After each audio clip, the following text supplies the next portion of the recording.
안녕하세요. 저는 아주대학교 정치외과 교수 이왕이라고 합니다. 오늘은 여러분들과 함께 미중 경제 패권 전쟁에 대해서 알아보도록 하겠습니다. 여러분들도 잘 아시다시피 2017년 1월 트럼프 대통령이 취임한 이후 미국과 중국 사이에는 다양한 종류의 분쟁이 발생하였습니다. 트럼프 대통령이 2018년 3월 보복 관세를 중국 상품에 부과한 이후에 시진핑 주석이 맞대응함으로써 미중 간의 무역 전쟁이 시작되었습니다.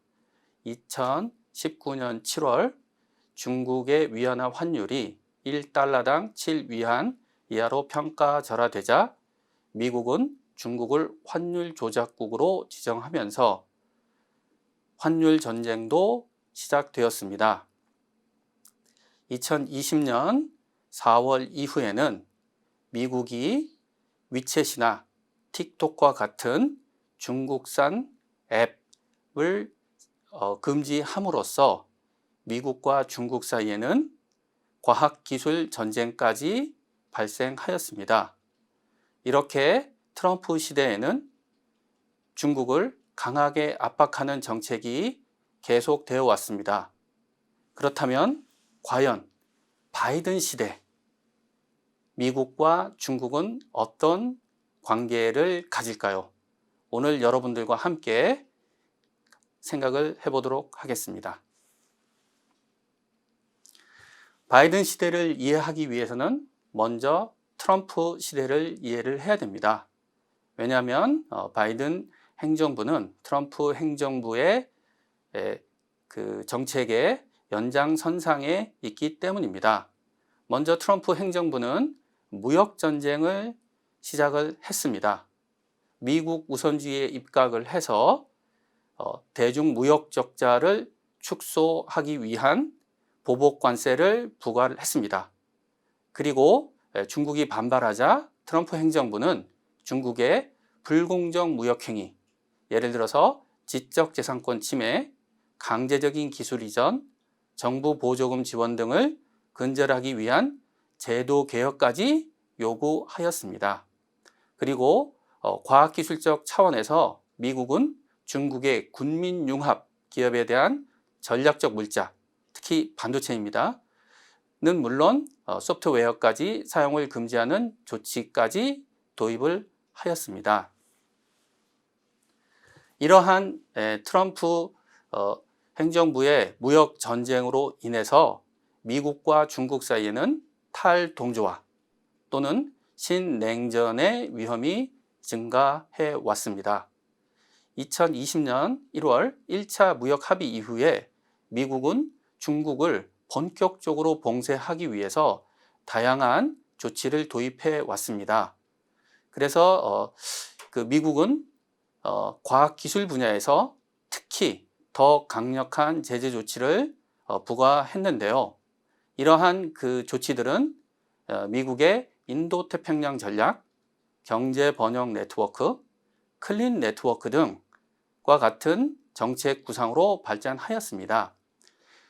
인도태평양 전략, 경제 번영 네트워크, 클린 네트워크 등은 중국의 배제 또는 고립을 목표로 하는 전략으로서 미국의 동맹국들에게 동참을 요구하고 있습니다. 미국은 동참하지 않을 경우에는 보복 관세를 매긴다든지 아니면 2차 제재를 위협한다든지 또는 우리나라나 독일과에 대해서는 방위비 분담금 인상 또는 미군 철수 등과 같은 조치로 압박을 하고 있습니다. 이러한 트럼프 행정부의 대외 경제 정책에 대해서는 여러 가지 평가가 나오고 있습니다.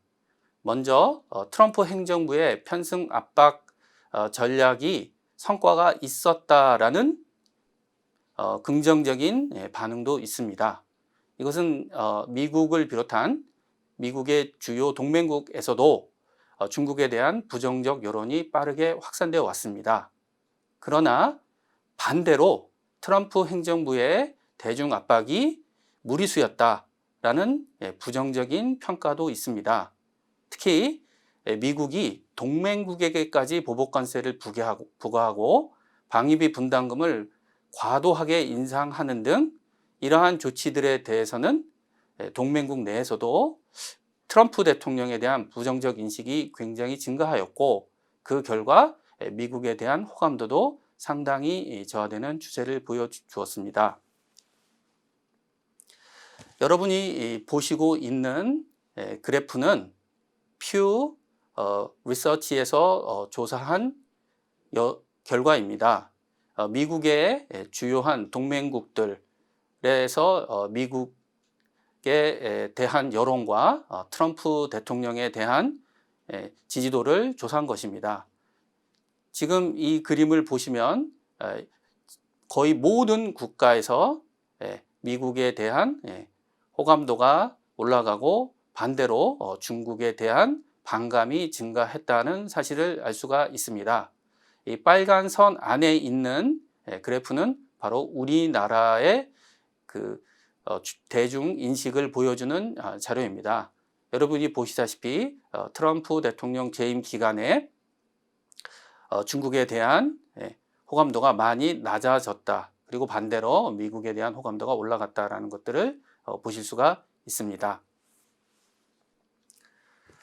그런데 아까 말씀드렸듯이 트럼프 대통령 개인에 대한 호감도는 많이 떨어졌습니다.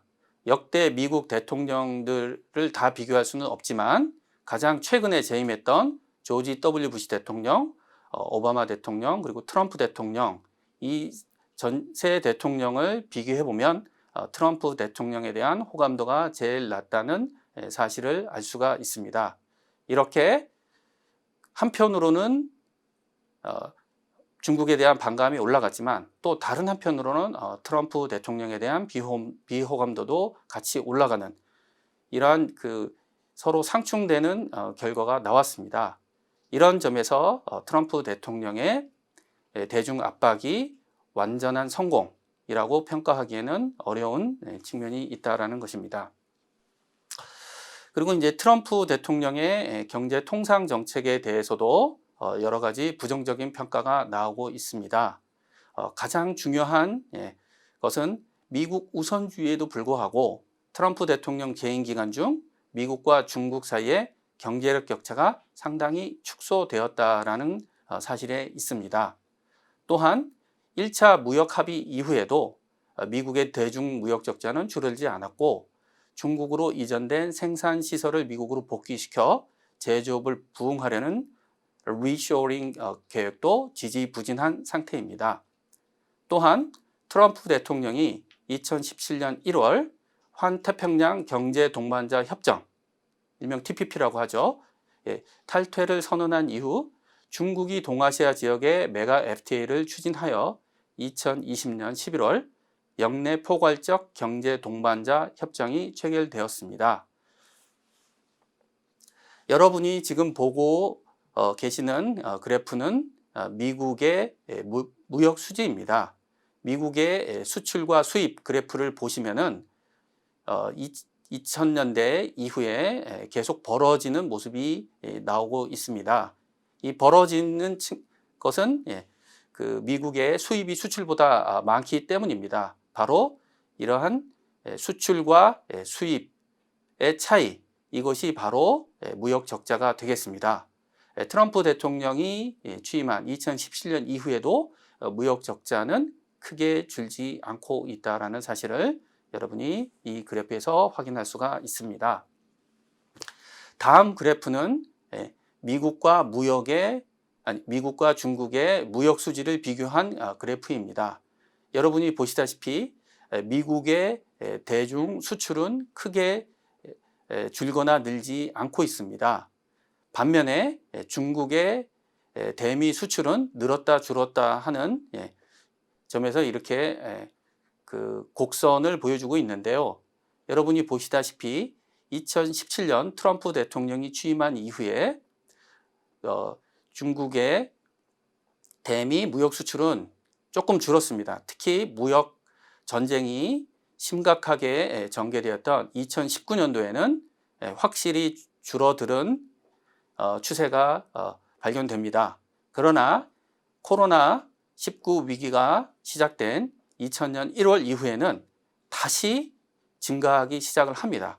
그래서 미국의 대중 무역 적자는 조금 줄었다가 다시 느는 추세가 되었습니다. 마지막으로 미국과 중국 사이에 2020년 1월 합의한 1단계 무역 합의를 살펴보도록 하겠습니다. 이 합의에 따라서 중국은 미국의 상품을 2021년까지 5천억 불 정도 사기로 약속을 했습니다. 그런데 실제로 중국이 이 약속에 따라 미국산 상품을 많이 수입하고 있지 않습니다. 이런 점에서 트럼프 대통령의 요구를 중국이 우회적으로 거부하고 있다라는 평가가 나오는 것입니다. 그렇다면 바이든 행정부는 어떤 정책을 펼칠까요? 여러분들이 트럼프 대통령과 바이든 대통령이 여러 가지 측면에서 다르다라는 점에 대해서는 이미 잘 알고 계실 거라고 생각을 합니다. 왜냐하면 바이든 대통령은 민주당 후보로서 공화당의 정책을 지속적으로 비판해왔습니다. 특히 바이든 대통령은 트럼프 대통령의 미국 우선주의가 잘못되었다. 그래서 대통령으로 취임하면 미국 우선주의를 폐기하겠다라고 선언하였습니다. 그래서 지난번 인터뷰에서 바이든 당선자는 미국이 다시 돌아왔다라고 선언하면서 동맹국과 함께 다자주의를 추구함으로써 중국을 압박하겠다라는 새로운 정책 대안을 제시하였습니다. 그래서 트럼프 대통령과 달리 바이든 당선자는 동맹국에게 편승을 압박하지 않고 미국이 먼저 모범을 보임으로써 동맹국들이 미국의 전략에 자발적으로 동참하도록 이렇게 유도하는 전략을 추진하겠다라고 약속을 하였습니다. 중국에 대해서도 바이든 당선자는 트럼프 대통령과는 확연히 다른 입장을 보여주고 있습니다. 먼저 바이든 당선자는 트럼프 대통령이 부과한 보복 관세가 최종적으로는 미국 기업과 미국 소비자가 부담하는 세금이다. 이렇게 비판을 해왔습니다. 그런 점에서 바이든 당선자는 트럼프 대통령이 중국산 상품에 부과한 보복 관세를 철폐하겠다. 이렇게 약속을 하였습니다. 그 다음에 트럼프 대통령은 거의 모든 분야에서 중국과 탈동조화 또는 신냉전을 추구했는데 바이든 당선자는 중국과 협력할 건 협력하고 압박할 건 압박하겠다. 그래서 조금은 다른 정책을 추진하겠다라는 입장을 보여주고 있습니다. 특히 이제 안보, 인권, 무역 등의 분야에서는 기존의 트럼프 행정부와 마찬가지로 중국에 대해서 강력한 압박 조치를 지속을 하겠지만 전 세계적인 차원의 공조가 필요한 환경과 보건과 같은 분야에서는 중국과 협력을 하겠다라는 입장을 보여주었습니다. 이런 점에서 바이든 행정부는 트럼프 행정부와 중국을 견제하겠다라는 목표는 공유하고 있지만 어떻게 중국을 견제하느냐라는 구체적인 수단과 방법에서는 근본적인 차이가 있을 것이라고 예상됩니다. 그렇다면 바이든 행정부는 과연 우리나라에 대해서는 어떤 기대를 하고 있을까요? 지금 문재인 대통령과 바이든 당선자는 딱 한 번 전화 통화를 하였습니다. 그런데 한편에서는 우리나라의 민주당 정부, 미국의 민주당 정부 이렇게 두 그 정당이 정부를 맡고 있는 시점이기 때문에 상당히 협력이 잘 진전될 것이다 라는 기대가 있습니다. 또 다른 한편에서는 바이든 행정부도 트럼프 행정부와 큰 차이가 없기 때문에 현재 우리나라 문재인 정부와 갈등의 여지가 남아 있다, 이렇게 보는 분들도 있습니다. 그러나 전체적으로 보면은 트럼프 시대와는 확실히 달라진 관계가 형성될 것이라는 기대가 더 유력합니다. 특히 한미 간의 경제 협력이 많이 진전될 것이라고 기대가 됩니다. 바이든 행정부는 중국과 환경 및 보건 분야에서는 협력하겠다라고 분명히 선언을 하였습니다. 그런데 이 환경과 보건 분야에서 우리나라는 미국과 그리고 또 중국과 아주 긴밀한 유대 관계를 발전시켜 왔습니다.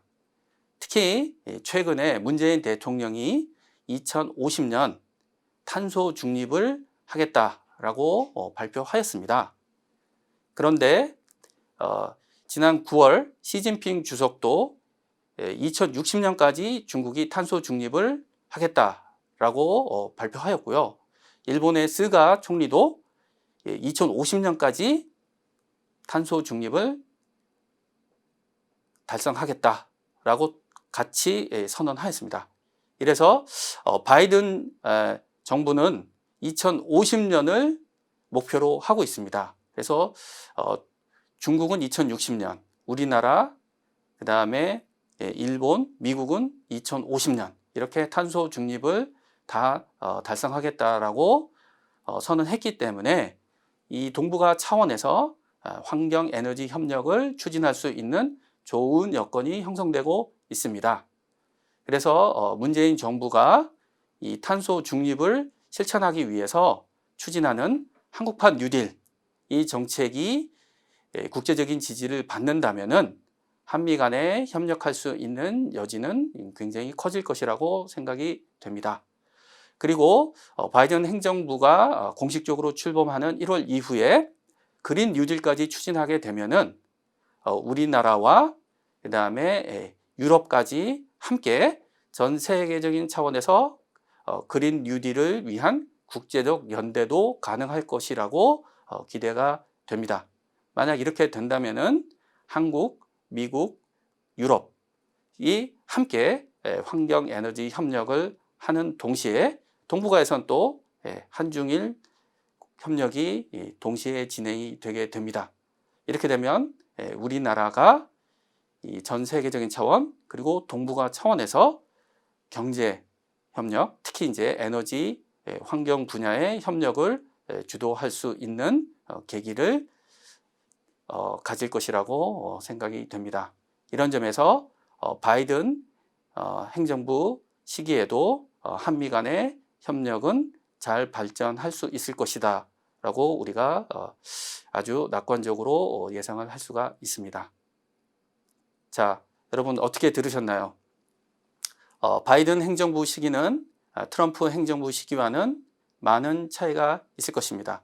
그렇지만 트럼프 대통령이 최근에 보여주는 모습을 보면은 이 바이든 행정부가 선택할 수 있는 그 여지를 조금 제한시켜 주려는 의지를 보여주고 있습니다. 그래서 바이든 행정부가 트럼프 행정부가 추진하는 정책으로부터 완벽하게 한꺼번에 전환하기는 어려울 것이다 라는 예상이 나오고 있습니다. 그렇지만 궁극적으로 바이든 행정부는 트럼프 행정부와 다른 정책 기조를 가지고 있기 때문에 취임 후에 정권 인수가 완벽히 이루어지게 되면 새로운 정책을 과감하게 추진할 것이라고 예상을 하고 있습니다. 그래서 바이든 행정부가 본격적으로 정책을 추진하게 되면은 한미 간에도 새로운 종류의 경제 협력 그리고 에너지 환경 협력이 기대됩니다. 자, 그럼 제 강의를 여기서 마치겠습니다. 들어주셔서 감사합니다.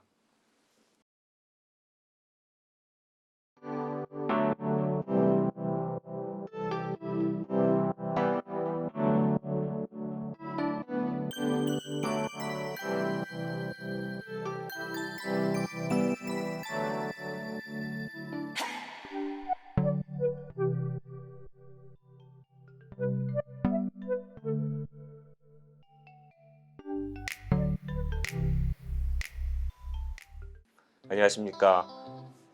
서울대학교 신범시 교수입니다. 다음 시간에는 여러분들과 함께 현재 유라시아 대륙에서 벌어지고 있는 격동의 변화들과 이 속에서 중요한 축을 담당하고 있는 러시아의 신동방 정책, 그리고 그것이 한반도에 대해서 미치는 영향을 살펴봄으로써 우리 한반도를 둘러싸고 벌어지고 있는 강대국들의 중요한 각축 속에서 대륙적 벡터가 어떻게 우리에게 영향을 미치고 우리에게 어떤 기회와 도전을 제공하고 있는지를 살펴보려고 합니다. 여러분들의 많은 관심과 시청 부탁드립니다. 다음 시간에 뵙겠습니다.